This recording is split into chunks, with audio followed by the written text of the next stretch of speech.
Hello everyone. आज की मेरी इस वीडियो का टाइटल है पावर्स ऑफ प्रेसिडेंट। ये पीडीएफ मैंने बहुत शॉर्ट में बनाई है और एक एक चीज़ इसमें टू द पॉइंट बता रखी है। पहले बात करते हैं, यहाँ पे 4 पावर्स में मैंने डिवाइड कर रखा है पावर्स ऑफ प्रेसिडेंट को। First is executive, second is legislative, third is financial and fourth is judicial. एक एक करके हम चारों पावर्स को देखते हैं। हमारी पहली पावर है executive power. First point is जो भी एग्जीक्यूटिव एक्शन होता है गवर्नमेंट का वो प्रेसिडेंट के नाम में लिया जाता है और ये आर्टिकल 77 में मेंशन कर रखा है। सेकंड पावर इज कि president is the one who appoints the prime minister and other ministers और they hold the office during his pleasure. ये दे रखा है हमारा आर्टिकल 75 क्लॉज 1 में। थर्ड पॉइंट हमारा है कि president is the one who appoints governor, attorney general of India, Comptroller and Auditor General of India, Chief Election Commissioner of India and etc. In points में एक्सप्लेन एज सच कुछ करना नहीं है। ये points आप एक बार रीड करोगे तो आपको पता चल जाएगा। यहाँ पे टू द पॉइंट दे रखे हैं तो yes. Fourth power is a president can appoint a commission to investigate into the conditions of SCs and STs and other backward classes। ये हमारा दे रखा है आर्टिकल 338, 338A एंड 338B में। हमारी फिफ्थ पावर है कि president can appoint interstate council. Interstate council इसलिए appoint करा जाता है ताकि वो प्रमोट करे सेंटर और स्टेट के रिलेशन को और इनके इंटरस्टेट कोऑपरेशन को। नेक्स्ट पावर हमारी है कि president directly administers the union territory क्योंकि वो उसके अंडर आती है। He appoints the administrator. Next point is president एक एरिया को शेड्यूल एरिया डिक्लेयर कर सकता है और उसके पास पावर्स होती हैं उस एरिया के एडमिनिस्ट्रेशन के रिगार्डिंग। हमारी अगली पावर आती है लेजिस्लेटिव पावर। लेजिस्लेटिव पावर में बेसिकली लॉज बनाना एट्सेट्रा से रिलेटेड होता है। तो लेजिस्लेटिव पावर में सबसे पहले ये होता है कि ही कैन समन और प्रोरोग। प्रोरोग का मतलब होता है डिसकंटिन्यू द सेशन ऑफ, कि ही कैन समन या तो वो बुला सकता है पार्लियामेंट को या डिसकंटिन्यू कर सकता है पार्लियामेंट का कोई सेशन और या तो वो डिसॉल्व कर सकता है लोकसभा को। सेकंड हमारे पावर है कि वो जॉइंट सिटिंग भी समन कर सकता है दोनों हाउसेस के पार्लियामेंट की या एक भी हाउस की।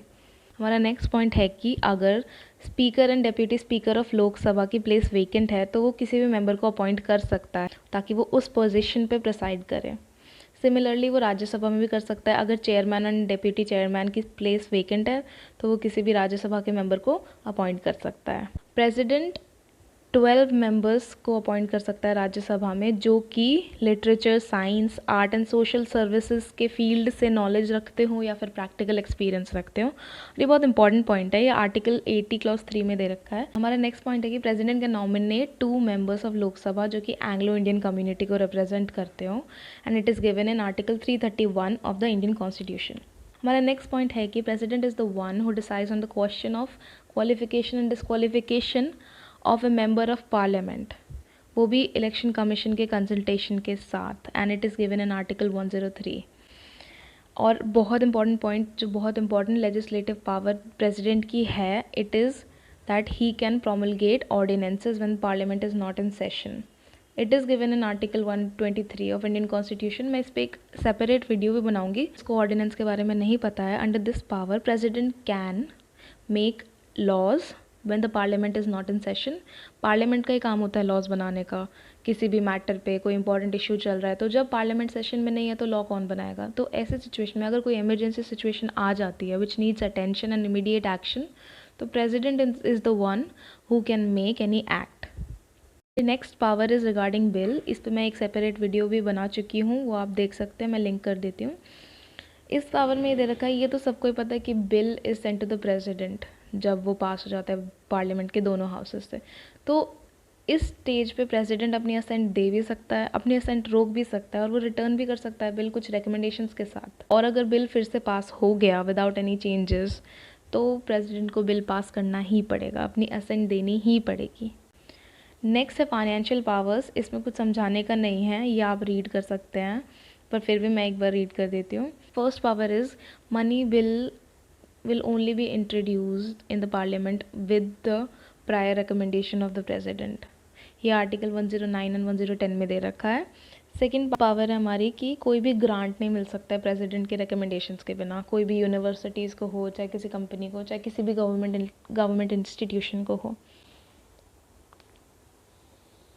fourth point is only president can make advances out of the contingency fund of India. Fourth point is president हम हर 5 साल पे एक फाइनेंस कमीशन कॉन्स्टिट्यूट करता है जो रेकमेंड करता है सेंटर और स्टेट में डिस्ट्रीब्यूशन कैसे हो पैसे का। हमारे पॉइंट आता है जुडिशियल पावर्स। इसमें सबसे इम्पोर्टेंट पॉइंट तो ये दे रखा है कि president can pardon a punishment. Pardon का मतलब होता है कि कंप्लीटली अब्जॉर्व कर देना किसी कॉन्विक्ट को। रेप्राइव का मतलब होता है कि थोड़े टाइम के लिए, स्पेशली डेथ पनिशमेंट में थोड़े टाइम के लिए रोक देना वो सेंटेंस, ताकि जो कॉन्विक्ट है वो पार्डन के लिए जा सके प्रेसिडेंट के पास या गवर्नर के पास। ये पावर गवर्नर के पास भी होती है। जुडिशियल पावर ये है प्रेसिडेंट की कि he can seek advice from the supreme court on any question of law और फैक्ट। पर ये जो एडवाइस होती है सुप्रीम कोर्ट की is not binding on the president, और ये दे रखा है आर्टिकल 143 में। अगर आपको ये वीडियो अच्छी लगी हो तो please like and subscribe and comment.